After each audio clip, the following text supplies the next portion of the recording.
It's still hilarious to me that Nick Sirianni continues to get shredded for his sideline antics, yet the Bills can take a shot at the Eagles and no one seems to care. Buffalo does have a chance, though, to back up all the talk, but they're going to be doing it without some key secondary pieces. Brian Johnson, he received a defiant defense from Nick Sirianni this week, and the Eagles are now the favorites to sign Shaq Leonard, if you believe multiple reports. I got the latest on that. I'm Thomas Mott. This is the Thomas Mott Show.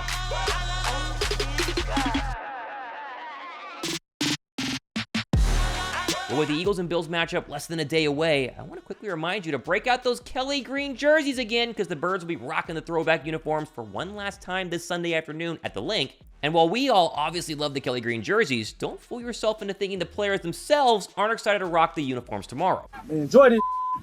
Yep. Sir, real quick. You lied too. You lied. And let's put them little sexy ass Kelly Green back on. Yeah. Buffalo will be wearing their usual jerseys, but a couple of key players are going to be out for tomorrow, including cornerback Dane Jackson with a concussion, safety Taylor Rapp with a neck, and potentially Micah Hyde and Cam Lewis, although they're considered day-to-day according to the latest injury report. Cornerback Teron Johnson, he will play after clearing concussion protocol. That's a lot of key players. Buffalo's defense has been banged up a lot this year, but I would not want to be missing a starting cornerback and a starting safety for any game I have to play against A.J. Brown or Devontae Smith. Thumbs up if you guys agree that tomorrow could be a really, really big day for both A.J. and Devontae. I'm thinking maybe 100 yards for both of them. Now, it is worth noting that Smitty did not practice yesterday due to a knee injury, and A.J. Brown, while participating in full, was limited earlier in the week with a thigh injury.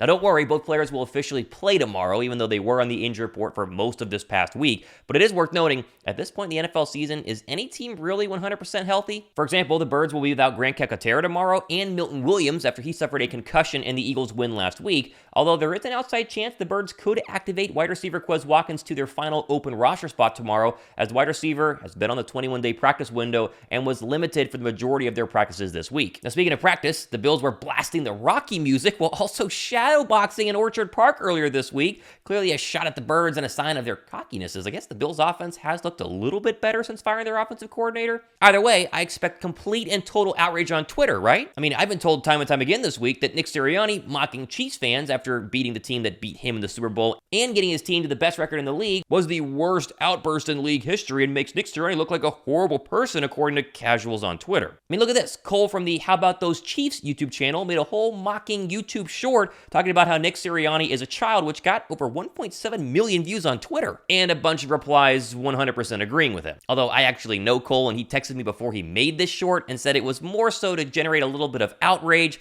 but still, it's crazy to see all the replies and the people who are absolutely beside themselves that Nick Sirianni was excited to go to 9-1. And you know when something's gotten loud enough to where the coaches and players actually hear about it? If it's talked about in a press conference, and sure enough, Nick had to address it just the other day. Emotions are run high in games, and I give it to the Kansas City fans. They were rowdy, and they had some good things to say coming in from halftime. They had some good things to say when they would score. Sometimes I don't hear fans all that often. I did in this game, and I definitely heard them at halftime. And so I give them credit. They aren't Philly fans. They aren't as good as Philly fans, but I definitely heard a couple of things they were saying in the game. And so, hey, that's you always look at those things, but to me, I'm not gonna. With everything that I am, I'm not going to hide who I am. Now, speaking about being mad at head coaches on Twitter, there is no word yet if we're supposed to be upset that Mike McDaniels was celebrating during the Jets' failed Hail Mary yesterday versus the Dolphins. Stay tuned for more information on that. What do you guys make of the whole Nick Sirianni antics situation? I see it as a guy who's younger than most of the ancient head coaches in the National Football League, who is excited to be 9-1 and has a little bit of swagger and cockiness to him. I have no problem with it, but I'm also an Eagles fan, and so are you guys. I could see if you were not an Eagles fan and you were, say, a Cowboys fan who was upset at losing to Nick Sirianni, but let me know what you guys think of the Sirianni antics down below right now. Now, speaking of Sirianni at the podium, a lot of people missed him defending Brian Johnson just a couple of days ago. I just feel like, as you look at our statistics and what and the feel of games, I just think he's done a really good job, and probably hasn't been talked enough about of how good of a job he's done based off of, I think there was an expectation coming in, we lost our coordinator, we're going to take a step back, and that's really not been the case. And we have the same record as we had last year, and to me, Brian deserves a lot of credit for that and should be being talked about more in that light of, man, this guy's doing a really good job. And if Nick Sirianni thinks he's doing a good job, then I guess I will agree he is doing a fine job. I'm not saying he's the worst offensive coordinator in the National Football League, but I'm very curious to see how he's going to handle himself down this final key stretch and key matchups against the Niners and against the Dallas Cowboys, and of course heading into the playoffs. Steichen got better and better each week. Brian Johnson's had good weeks and bad weeks and good weeks and bad weeks. Here's hoping he has a good week tomorrow versus Buffalo. The one player who's having a bad week so far is the Eagles' Derek Barnett, who was released yesterday, and somewhat of a surprising move, although the Inquirer's Jeff McClain did say the move came because Barnett wants more playing time, and the Eagles weren't going to give him playing time, and so they're going ahead and releasing him. That way he can sign with a team who would essentially give him more playing time. Whether you believe that or not, I think we all are happy that Barnett is finally gone, and all appreciate what he did. I cannot thank him enough for his contributions, especially during that rookie season. I mean, we're all going to remember the Super Bowl fumble recovery that basically sealed the Eagles' first ever Super Bowl, but Barnett was never the same player after that. It always felt like he was causing a really bad penalty or recently just wasn't producing on the field at all. It is worth noting, however, that with Barnett's release, there are only 6 remaining Eagles Super Bowl 52 champions on the current roster. Brandon Graham, Jason Kelsey, Lane Johnson, Fletcher Cox, Jake Elliott, and long snapper Rick Lovato. Now, speaking of turnover, Chris Franklin told 97.5 The Fanatic yesterday that the Eagles are the front runners right now for linebacker Shaq Leonard. And Diana Rossini of The Athletic also echoed the idea that Philadelphia is definitely interested. Although they might have to get into a bidding war, as Dallas is also reportedly interested, along with newcomers Denver and apparently Minnesota. Now, Leonard was last spotted earlier this week, still in Indianapolis, handing out Thanksgiving turkeys, like the really good guy that he is, but he did seem pretty surprised to be suddenly released by the Colts just before Thanksgiving. It was shocking. I asked for a November meeting. I guess I got a November meeting. So I guess you got to be careful what you ask for. So I just wish it would have went a little different. I felt like I gave a lot to this community, gave a lot to the team, I gave a lot to the organization.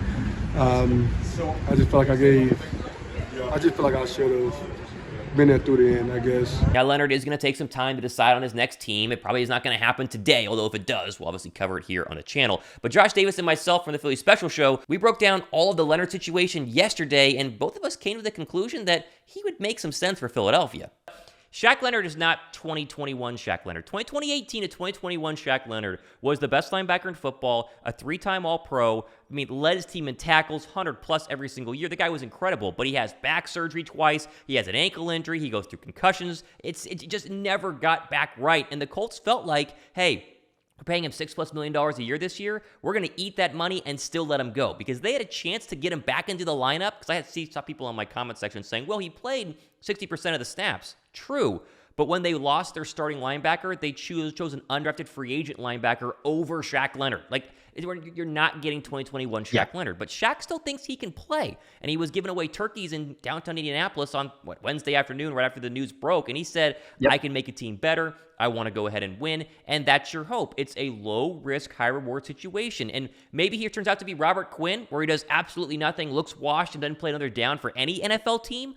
Or he is slightly better than Nicholas Morrow in pass coverage, or he's slightly better than Zach Cunningham in run stopping. Like, his PFF grades before the injury are in the 90s for both of those. Post-injury, they're down to the 60s and 40s. So I'm curious if you think you're going to get even 50% of 2021 Shaq Leonard, 80% of 2021 Shaq Leonard. How much would you need in order to be impressed by it? Yeah, that's a great question, honestly. And as you were saying this too, Salah Alantir, I may not say that name said, but guys, Shaq Leonard is cut for a reason. He's been very pedestrian this year, to put it mildly. That's true, and that's kind of what you were alluding to there. I mean, with the grading and after the injury, I think that yes, he was cut for a reason. But as we've seen, and it works both ways, I know that, but as we've seen, sometimes you get a player who you come to a Super Bowl contender, you come to a organization like this, a winning culture. Yeah. And it changes things. You have one last ride, so to speak. Hey, maybe he can find the fountain of youth. I know he's only 28, but younger than me. But football age, that's all. That's getting up there. So maybe he can find something. Personally, I mean, yeah, I'd say you hit the nail on the head. Probably about an 80% ish. He doesn't have to be back up to the 100% of what he was post injury. But if he's in that 80% range, like I say, the way that Desai oddly uses linebackers is a lot of times in a rotational scheme, and I wouldn't necessarily think that works. But so far, we've seen it at times. So maybe you even say he's not playing every snap every game. He's playing 40%, 50% of the snaps. But situationally, it makes sense to get him out there. He makes some big plays, makes some good stops. So I don't know. I could see this working out. And I agree also, North Philly Mo says risk reward with Shaq. That's exactly what it is. If you sign him, it's an ultimate risk reward. But I think and you talked about this on your show a couple days ago as well. But it is not only the risk reward, but it's that character, it's that leadership, that mentality that you want to bring. Shaq Leonard is not a risk in terms of all of the, I don't know, intangibles that you're going to get in the roster and the leadership in the room. He's very similar to me, or how I view the Kevin Byard signing. Like when he came over, it wasn't a question of how is he going to impact the locker room culture. That's going to be fantastic. It's just, can he still play at that level that he once was? Can he find that again?